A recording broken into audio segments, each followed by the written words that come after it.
2019년 우리 모두가 함께 주님께서 주인 되시는 그 주님의 교회를 세워가길 소망합니다. 이름만 주님의 교회가 아니라 말로만 혹은 바램으로만 우리가 주님의 교회를 이루어가는 게 아니라 진짜 주님의 교회, 진짜 주님이 주인 되시는 그 주님의 교회를 우리 모두가 함께 이루어가길 소망합니다. 어느 누가 보더라도, 그리고 어느 누가 이 교회에 단 한 번 이렇게 방문했을지라도 딱 한 번 왔을 때 뭔가가 다른, 보이지는 않지만 느껴지는 그 주님의 사랑이 가득한 그 주님의 교회를 우리 모두가 함께 세워가기를 원합니다. 정말 주님이 주인 되심으로 인해서 그 말씀 속에 나타나 기록되어 있는 그 역사를 우리가 경험하고 체험할 수 있는 그러한 아름다운 교회, 우리가 함께 이루어가기를 원합니다. 지난주 말씀은 우리가 이 본문 말씀과 본문 말씀 중에 13절과 14절의 말씀을 함께 나누어 보았는데요. 한번 우리 지난주 말씀을 잠깐 독습해 보면요, 13절 말씀입니다. 우리가, 여기서 말하는 우리는 누구이죠?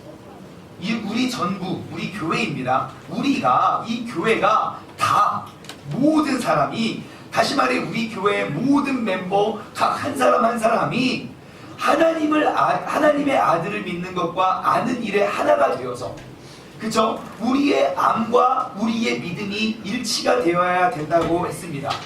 우리가 아는 것을 믿어야지, 알지 못하고 믿음만 강조해서는 우리의 신앙이, 우리의 믿음이 성장할 수 없다는 것이죠. 아는 암 없이 내가 믿어버리니까 우리의 믿음이 쉽게 흔들리고 넘어지고 쓰러지게 되는 겁니다.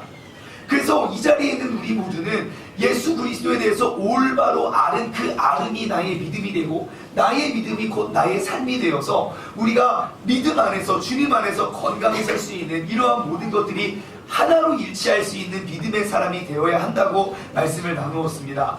그래서 암과 믿음이 일치되는 그 하나 되는 신앙이 무엇을 말합니까? 온전한 사람을 이루어서 그리스도의 장성한 분량이 충만한 데까지 이른다고 했습니다.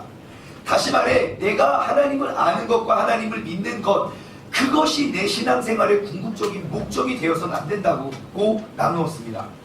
내가 하나가 되어서 온전한 사랑을 우리가 함께 이루고 그리스도의 장성한 분량이 충만한 데까지 우리가 이루어가는 것이 우리 신앙생활의 궁극적인 목적이 되어야 합니다.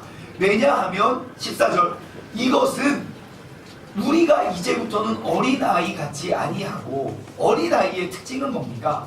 밑에 써있는 거죠. 속임수 잘 속아 넘어가고, 간사한 유혹에 잘 넘어가고, 온갖 풍조에 밀려서 유동하지 않게 하려 합니다.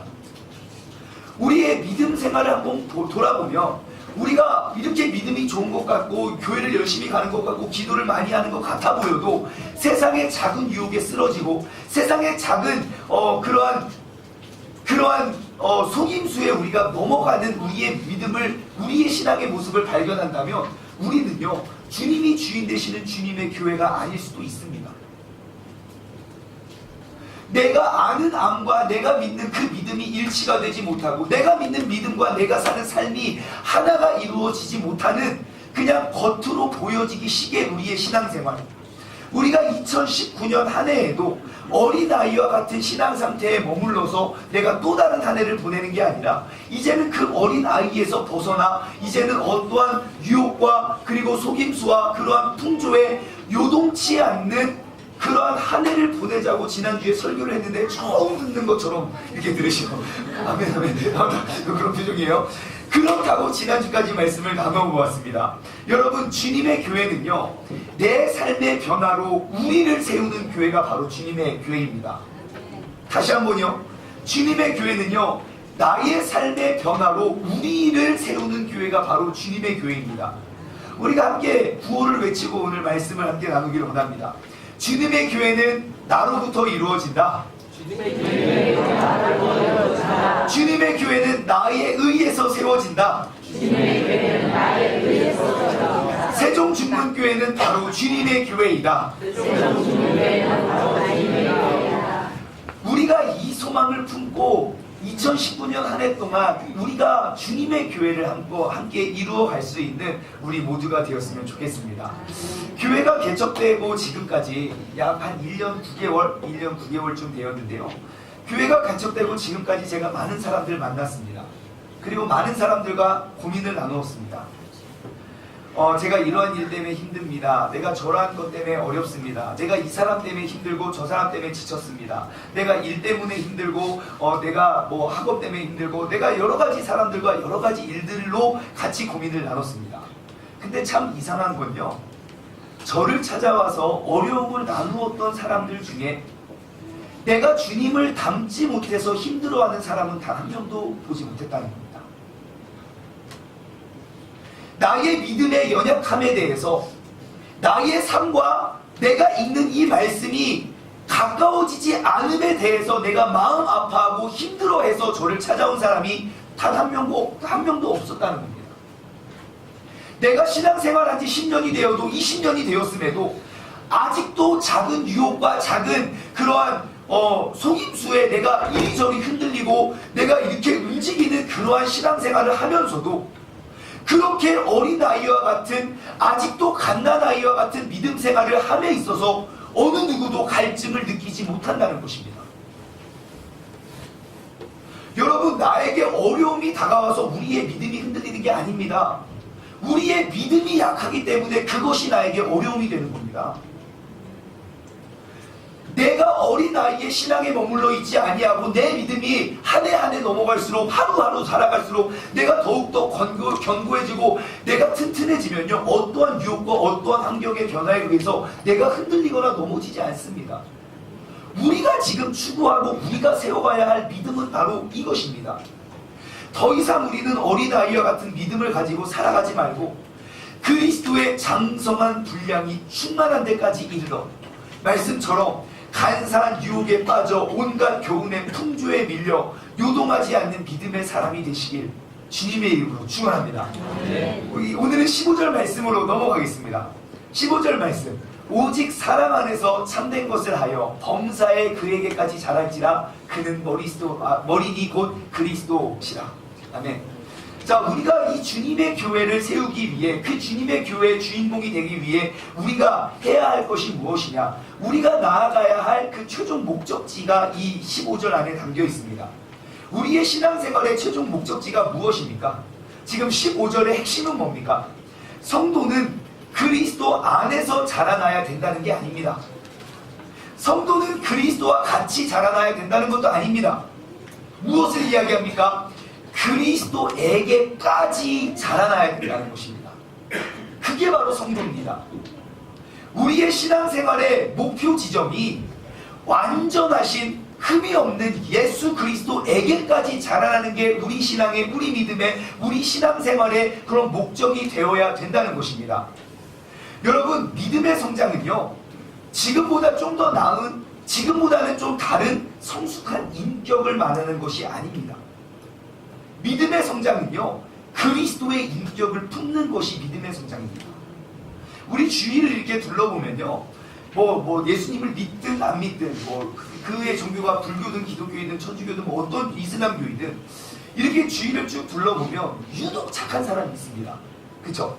유독 착한 사람들은 얼굴에 써 있습니다. 착함, 이렇게. 얼굴에. 그냥 딱 얼굴만 봐도 이렇게 항상 붙어 있어요. 이게 말 걸고 싶어요. 안녕하세요. 그러면 아니다 다를까 이렇게 웃다가 뭐요?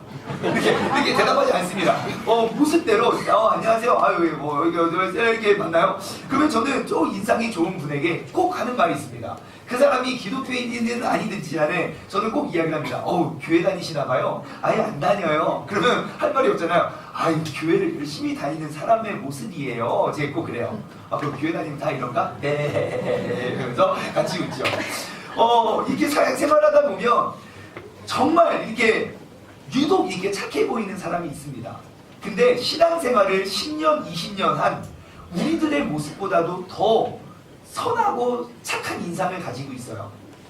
근데요, 여러분, 우리 신앙생활의 목적, 우리가 하나님의 말씀을 듣고 우리가 세상을 살아가는 세상의 빛이 되고 소금의 역할을 감당하라는 건요, 그렇게 좋은 이미지, 좋은 인상을 만들어가는 게 아닙니다. 우리가 유순해지고 온순해지고 착해지는 것이 우리 신앙생활의 목표가 되어서는 안 됩니다. 우리 신앙생활의 목표는 무엇입니까? 예수 그리스도에게까지 자라나는 것입니다. 오직 예수 그리스도의 성품을 닮아가기 위해서 우리는 신앙생활을 해야 된다는 사실을 기억하시기 바랍니다. 성도는요, 그리스도 안에서 자라나는 것도 아니고요, 그리스도처럼 자라나는 것도 아니고요, 그리스도에게까지 자라나는 것입니다. 주님의 교회는 바로 이러한 사람들에 의해서 이루어지는 교회입니다.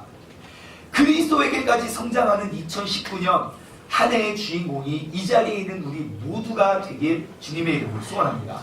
자, 15절 말씀은요, 우리가 어떻게 해서 그런 그 그리스도의 장성한 분량이 충만한 데까지 이룰 수 있는가를 보여주는데요. 뭐라고 합니까? 오직 사랑 안에서 우리가 어떻게 살아야 되는데요, 참된 것을 함으로 범사에 그에게까지 자라나래요. 우리가 해야 할 것은 무엇입니까? 저 참된 것입니다. 참된 것은 무엇입니까? 진리를 말하고 곧 복음을 이야기합니다. 다시 말해 우리가 예수 그리스도의 장성한 분량이 충만한 데까지 이르기를 바란다면 우리가 어떻게 해야 됩니까? 나의 언어와 나의 생각과 나의 행실과 나의 삶에 비춰지는 모든 것들의 중심이, 그 동기가 복음이고 진리이고 저 참된 것이 되어야 한다는 것입니다. 이게 바로 신앙생활의 첫 단추입니다. 내 믿음에 대한, 내 삶에 대한 가치관의 변화, 내 삶의 가치관에 대한 변혁을 말하는 겁니다. 여러분, 우리가 그리스도 안에서 장성한 분량이 충만한 데까지 우리의 믿음과 신앙이 자라나기 위해서는요, 단순히 그냥 이렇게 전해 듣는 말씀에 아멘 한다고 우리가 믿음인이 되는 게 아니에요.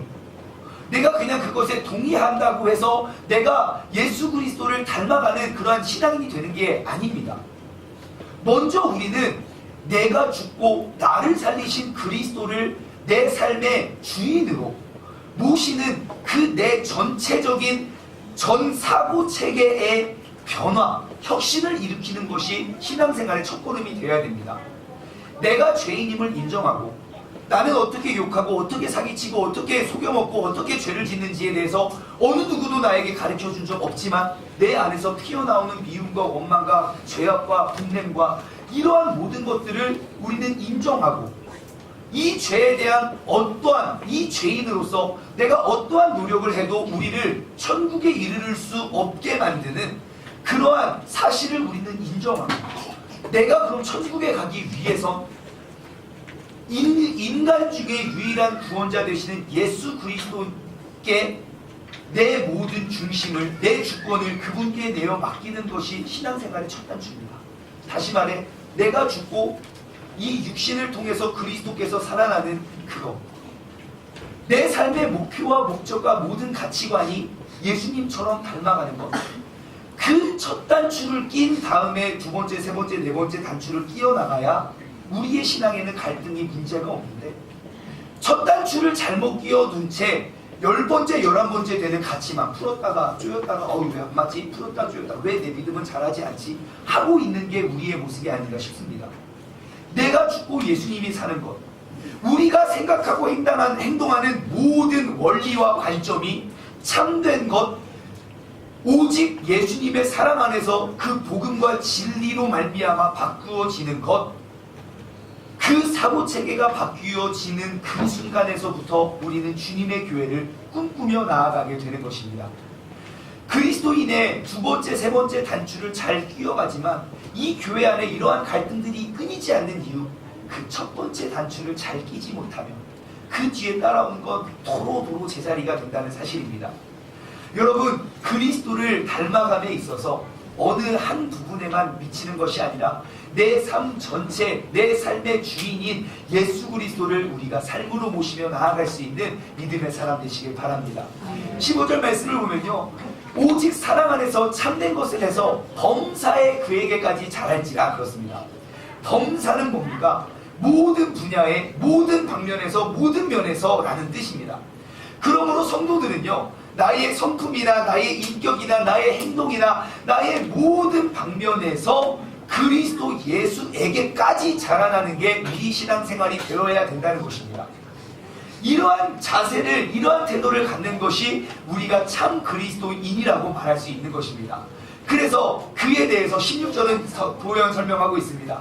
그에게서 온 몸이 각 마디를 통해서 도움을 받고 서로 연결되고 결합하여 각 지체의 분량대로 역사하여 그 몸을 자라게 하고 사랑 안에서 스스로 세우느니라.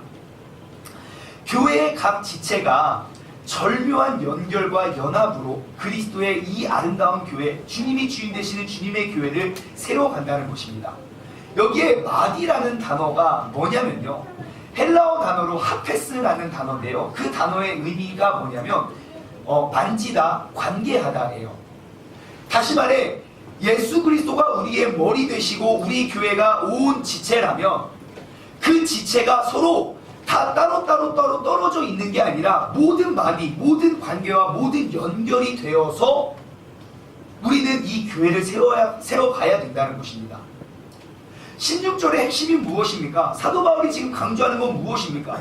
지금 각 지체, 각 은사가 다 따로따로 떨어져서 각자 살아가서 각자 주님의 교회를 이루어가는 게 아니고요, 성도의 성장은 성도의 유기적인 성장이라는 것입니다.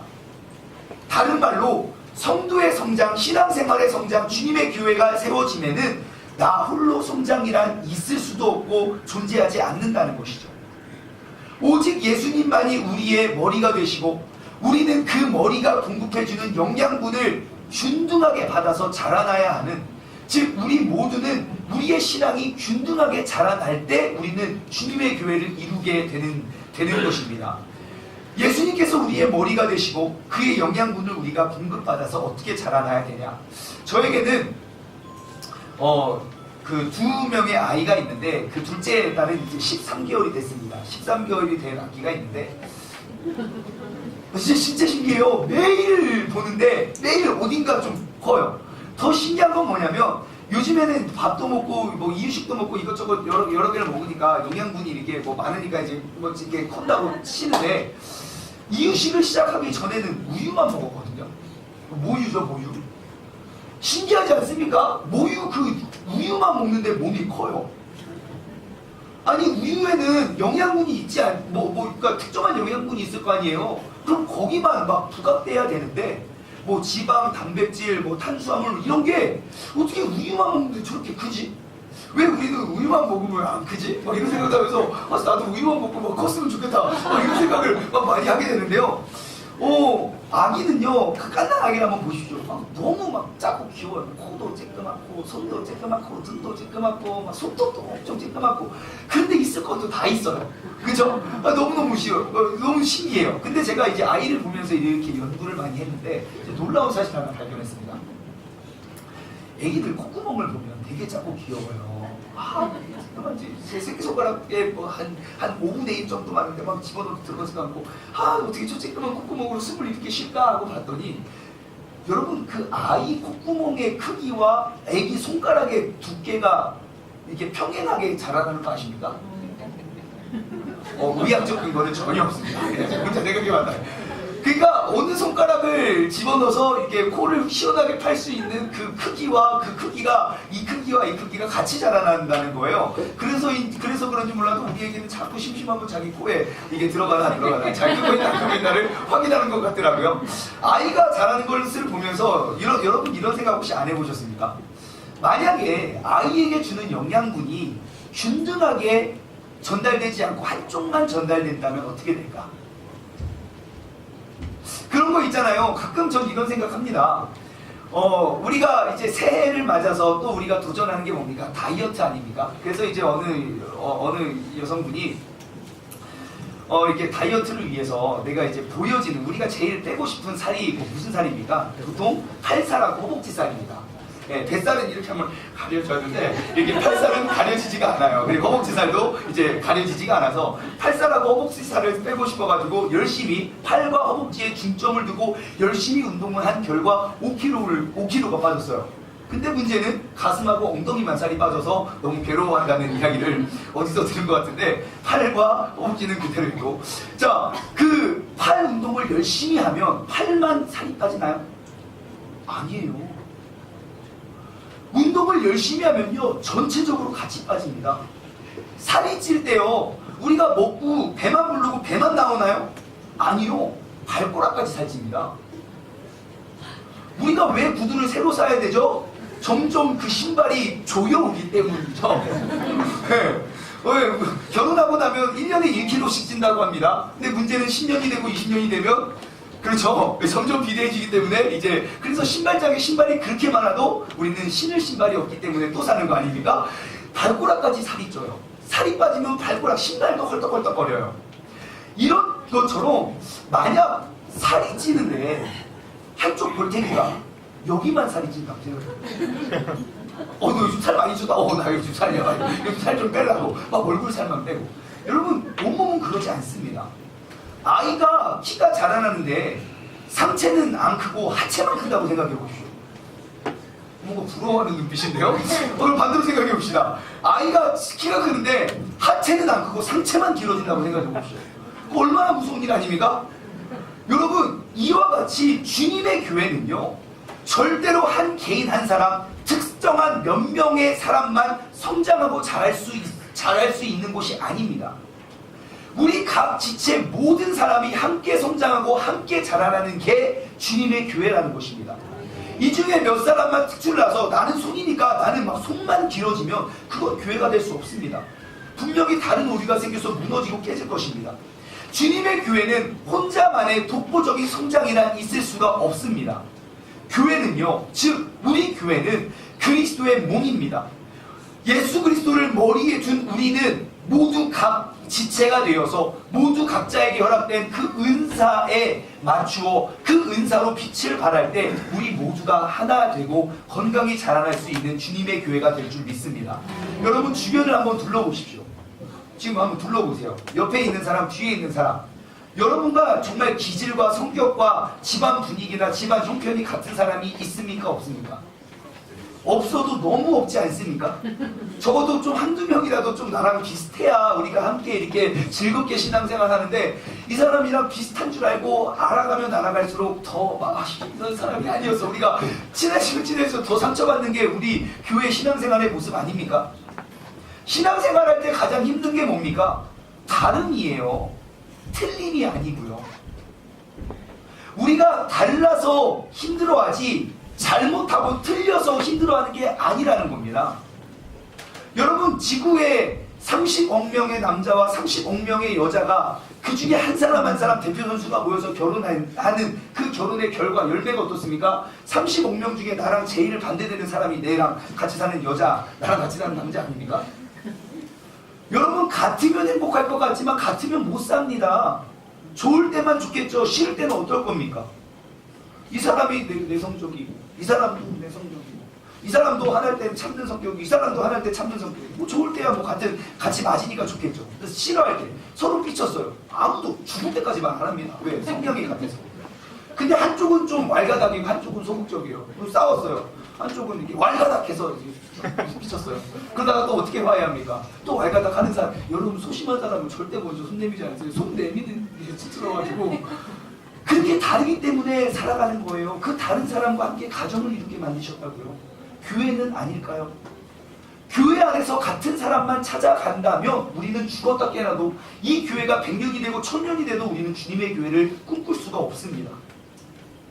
우리 모두가 다른 것에는 하나님의 실수일까요? 하나님의 계획일까요? 이렇게 다른 사람들만 가득 모아놓으신 건 하나님의 실수일까요? 우리 교회만 특별히 미워하셔서 이렇게 다른 사람들만 모아놓으셨을까요? 아니면 특별히 사랑하셔서 우리를 한자리에 세우셨을까요? 하나님의 특별한 계획이 있다는 것입니다. 어떤 사람에게는 손, 어떤 사람은 다리, 어떤 사람은 눈, 어떤 사람은 손톱, 어떤 사람은 눈썹, 어떤 사람은 그 작은 신체에 무엇이 되어서 우리가 온전히 연합하여 이루어가는 멋진 교회를, 진짜 주님의 교회를 함께 세워가길 소원합니다.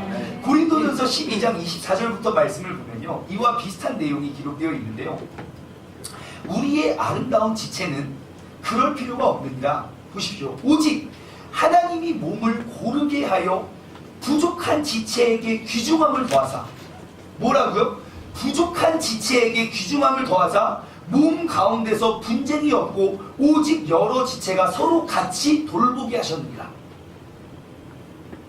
여러분, 왜 우리 가운데 부족한 지체와 왜 아픈 지체가 있는지 아시겠습니까? 그에게 더욱더 큰 사랑을 심어주라고요. 그를 통해서 몸 가운데 분쟁도 없고 여러 지체가 서로 같이 돌보는 게 교회입니다. 옆 사람은 울고 있는데 나는 혼자 기죽기죽 웃고 있고, 옆 사람은 막 너무너무 즐거워하는데 혼자 괴로워서 울고 있는 건 한 지체가 아닙니다. 우리 모두가 한마음 한뜻이 되어서 우리 모두가 분쟁이 없고 함께 돌볼 수 있는 그러한 교회. 26절, 만일 한 지체가 고통을 받으면 모든 지체가 함께 고통을 받고 한 지체가 영광을 얻으면 모든 지체가 함께 즐거워하느니라. 27절, 너희는 그리스도의 몸의 각 지체의 각 부분이라. 여러분, 우리 온 몸은 참 신기합니다. 지난주에 제가 조금 사실 이제는 다 나섰기 때문에 말할 수 있는데, 지난주에 설교하기 너무 힘들었어요. 새벽 예배 때. 왜냐면 그 입에 그 볼딱이 있죠? 이 볼 안쪽이 이제 흰 구멍이 이따만게 나왔는데, 그 구멍 하나만 나도 좀 아픈데 혓바닥 밑에 또 이렇게 보이지도 않는데 거기에 또 구멍이 이따만게 난 거예요. 그러니까 말할 때마다 이빨에 혓바닥이 다니까 너무 아프고 어떻게 아프면 어떻게 합니까? 잘라냅니까? 아니죠. 아파도 막 입이 아픈데 온몸이 다 아픈 거예요. 말로. 거기다가 막 목은 쉬어서 소리도 안 나지, 막 뭐 편도선 붓지, 가래 나오지, 입술 찢어지지. 말로. 입이 아픈데 내 몸이 고생하더라고요. 혓바닥 밑에 보이지도 않는 작은 구멍이 났는데 내 신경이 바짝바짝 쓰더라고요.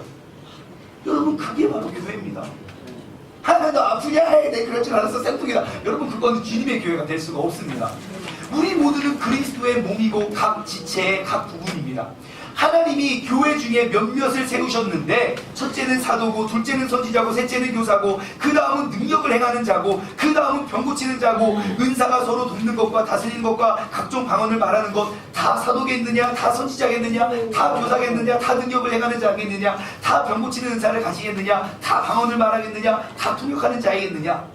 여기까지 우리 모두가 다 똑같을 수는 없어요. 다 방언하고 다 예언하는 게 아니고 각자 맡겨진 분량, 각자 맡겨진 은사에 따라 우리가 서로 연합할 때 아름다운 주님의 교회를 이뤄갈 수 있는 겁니다. 그런데 31절 더 핵심적인 내용이 여기 있습니다.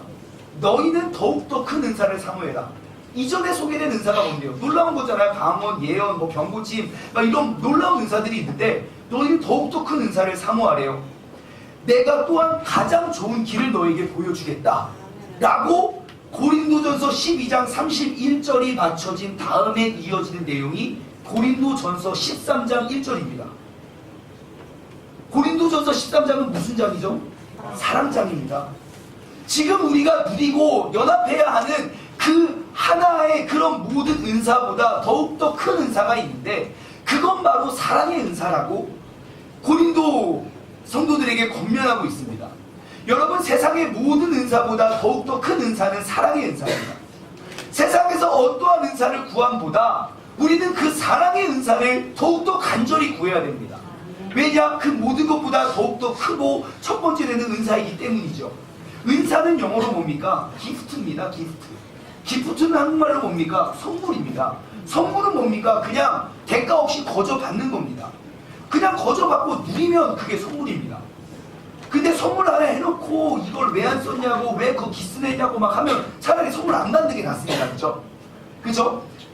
은사는 선물입니다. 즉 하나님이 방언하는 것, 통변하는 것, 병 고치는 것, 막 이것저것 열심히 우리가 많은 은사를 받고 누리지만, 사랑, 그 모든 은사보다 더 큰 은사가 사랑의 은사인데, 사랑은 무엇입니까? 사랑은 오래 참는 거고, 사랑은 온유하고 시기하지 않는 것, 자랑하지 않는 것, 교만하지 않는 것, 무례행하지 않는 것.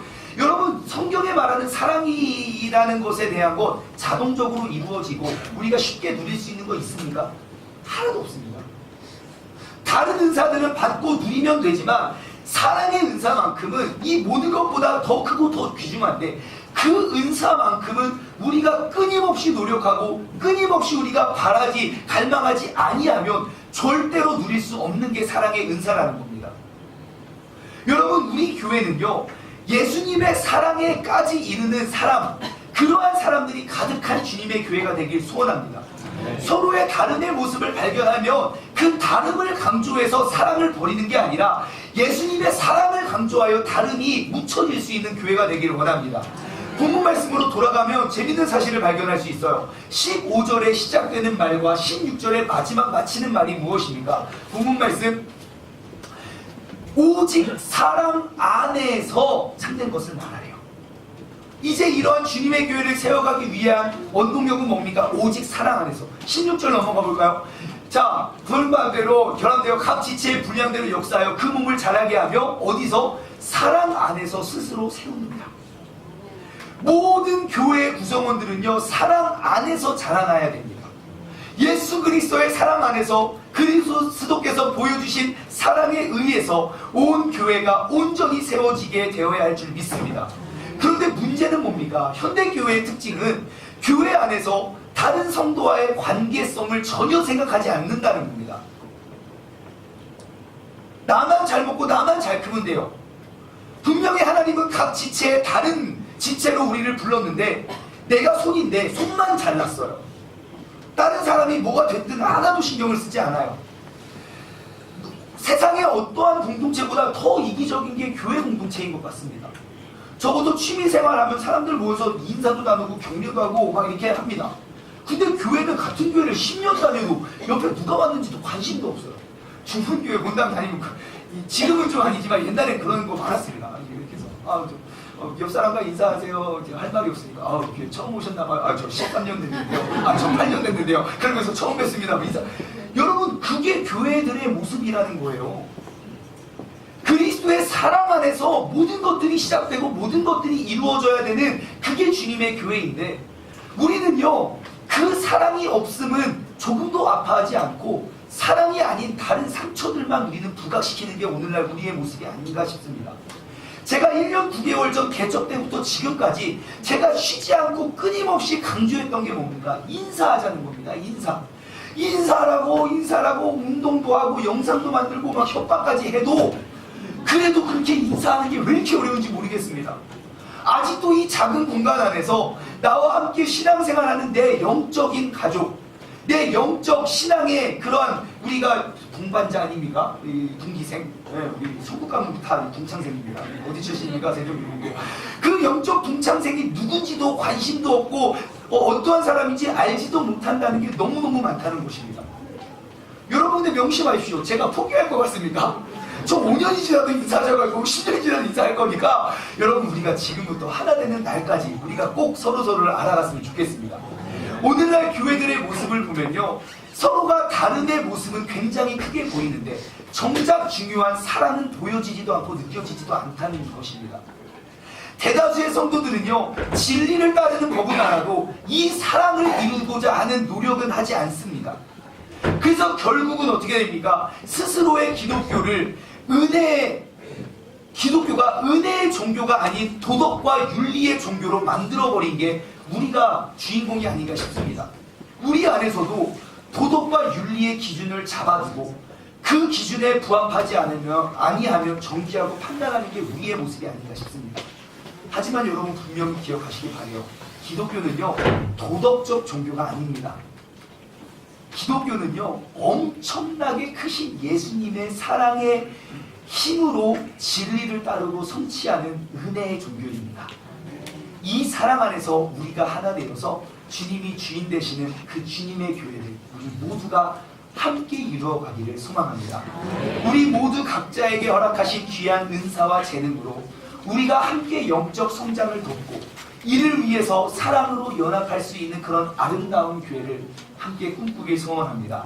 마지막으로 우리 함께 구호를 외치고 함께 말씀을 맺도록 하겠습니다. 주님의 교회는 나로부터 이루어진다. 주님의 교회는 나에 의해서 세워진다. 세종중문교회는 바로 주님의 교회이다. 다 같이 기도하겠습니다. 이 시간 우리가 함께 기도하기 전에 우리가 이러한 찬양을 고백했으면 좋겠습니다. 예수 그리스도의 보혈을 지나 나는 하나님의 품으로, 예수 그리스도의 그 보혈의 능력을 지나 나는 아버지의 품으로, 그 그리스도의 보혈을 지나 하나님의 품으로 난 한 걸음씩 나아갑니다.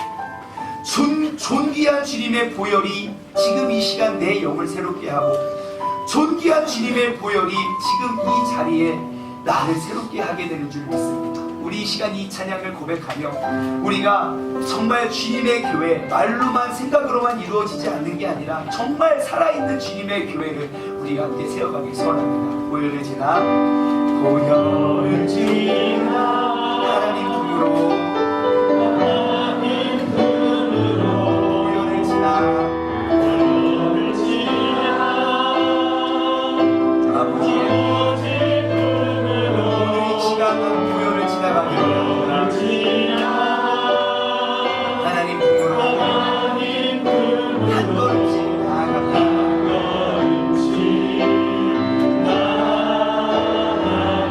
다시 한번 고백할까요? 보혈을 지나 보혈을 지나 하나님 품으로 보혈을 지나 아버지 품으로 보혈을 지나 보혈을 지나야만 아버지의 품으로 나아갑니다. 한 걸음씩 나아갑니다.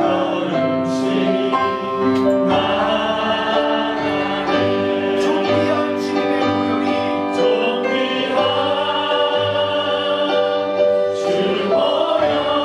내 영을 새롭게 하고요. 존귀한 주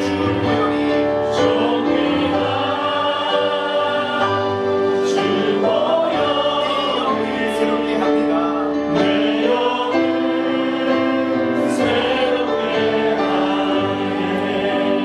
여러분 한 번만 생각해 봅시다. 하나님이 이 주일 이 아침에 이 많은 사람들을 왜 교회에 부르셨을까요? 우리가 그 보혈, 예수 그리스도의 사랑의 흔적, 그 보혈을 지나서 우리의 영이 새로워지고 우리의 영이 하나님의 품으로 한 걸음 한 걸음 나아가기 위하여 주님께서 우리를 이 자리에 부르신 줄 믿습니다. 이 시간 우리가 함께 기도하며 나아갈 때 내가 지난달 해왔던 나의 신앙생활의 모습을 돌아보며 내 믿음이 자라지 아니함과 내 신앙이 아직도 어린아이와 같은 그런 모든 모습들을 돌아보고 이제는 우리가 주님의 교회를 세워 우리 모두가 함께 성장하여 머리 되시는 그리스도, 그 주님이 분부하고 명령하신 그 온전하신 뜻을 우리 교회가 내가 바로 이루어갈 수 있는 그런 믿음의 공동체가 되게 해달라고 다 같이 주님의 이름 한번 부르짖고 합심하여 기도하도록 하겠습니다. 주여 하나님 아버지 감사합니다. 주님께서 우리를 아버지 보혈을 지나게 해주시면 너무나도 감사합니다. 아버지 새로 죽은 교회가 아버지 말뿐이 제목뿐이 이름뿐이 주님의 교회를 이루는 것이 아니라 정말 주님의 사랑이 가득하고 예수 그리스도의 보혈을 지나 아버지 하나님의 품으로 한 걸음씩 나아갈 수 있는 그런 신앙의 믿음의 공동체가 되게 하여 주시옵소서. 아버지 하나님 나와 너의 가능을 부각시키는 것이 아니라 나와 너의 가능을 인정하고 예수 그리스도의 큰 사랑을 부각시키고 예수 그리스도의 큰 사랑을 자랑할 수 있는 우리 모두가 되게 하여 주시옵소서. 주님 안에서 바로서고 주님의 뜻 가운데 우리가 나아가고 언제나 늘 아버지 하나님 주님의 명령과 주님의 아버지 계획하심과 주님의 선하시는 것들 아버지 우리가 이루어 나아갈 수 있는 주님의 사랑 믿음의 사람 될 수 있도록 주님께서 인도하여 주옵소서. 아버지 하나님 지금 이 시간이 예수 그리스도의 보혈을 지나 내 영이 새로워지는 시간이고 지금 이 시간이 예수 그리스도의 보혈을 거쳐 아버지 하나님의 영광에 있는 시간이고 아버지 하나님 존귀한 그 주님의 보혈로 말미암아 아버지 우리가 새로워지고 아버지 우리가 꿈꾸는 주님의 교회를 이루어가고 실천해갈 수 있는 아버지 거룩한 믿음의 공동체 공동자가 되게 하여 주시옵소서. 아버지 주님께서 역사해 주시고 주님께서 인도해 주시고 주님께서 함께해 주시고 주님께서 우리와 동행하여 주시옵소서. 아버지 하나님 주님께서 인도해 주시는 정말 존귀한 주보혈이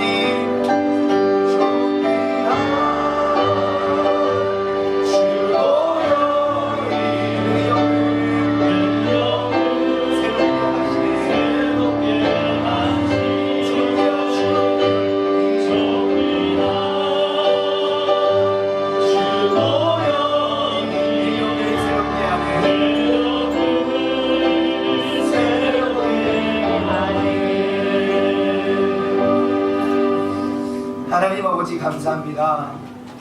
주님께서 우리를 이 자리에 불러주신 이유는 오늘 이 시간 이 자리를 통해 예수 그리스도의 사랑의 그 보혈을 지나 내가 아버지의 품으로, 내가 그 하나님 앞에 내가 한 걸음씩 나아가기 위하여 우리를 주님께서 이 자리에 부르신 줄 믿습니다. 아버지 하나님, 내가 주님께 나아가기 위해서 난 너무너무 부끄럽고 수치스럽고 죄가 많고 그 죄악된 나의 삶을 어찌할까 몰라. 아버지 하나님의 주님의 보혈만이 나의 영을 새롭게 할 수 있고, 존귀한 주님의 보혈만이 나를 깨끗이 씻을 수 있는 것을 우리가 기억하고, 지금 이 시간 내가 지난날에 잘못해왔던 나의 신앙의 잘못된 습관을 다 내려버리고, 오늘 이 자리 이 시간에서부터 우리가 우리의 믿음이 이제 장성하여 그리스도에게까지 이르를 수 있는 그런 신앙인, 그런 믿음인이 되어 정말 주님께서 주인 되시고 주님 안에서 우리가 하나 되고 연합할 수 있는 아름다운 주님의 교회를 우리 모두가 이루어가게 하여 주시옵소서. 우리의 신앙의 성장, 나 혼자만 잘나서 나만 잘되고 나만 성장하면 절대로 주님의 교회는 이루어질 수 없습니다. 아버지 하나님, 나로 말미암아 우리가 서고 나로 말미암아 우리의 모든 문제가 해결되어 정말 다름이 부각되어 보이는 교회가 아니라 다름이 작게 보이고 주님의 사랑이 크게 보일 수 있는 그러한 믿음의 공동체의 아름다운 교회가 세종중문교회가 되게 하여 주시옵소서. 이제는 우리 주 예수 그리스도의 은혜와 아버지 하나님의 무한하신 사랑하심과 성령님의 교통하심이 각 지체가 되어 예수 그리스도를 머리 삼아 우리 모두가 주님의 교회를 함께 이루어가고 누리길 소원하는 사랑하는 우리 세종중문 가족들 머리 위에 이제로부터 영원토록 함께 하시길 간절히 축원하옵나이다. 아멘.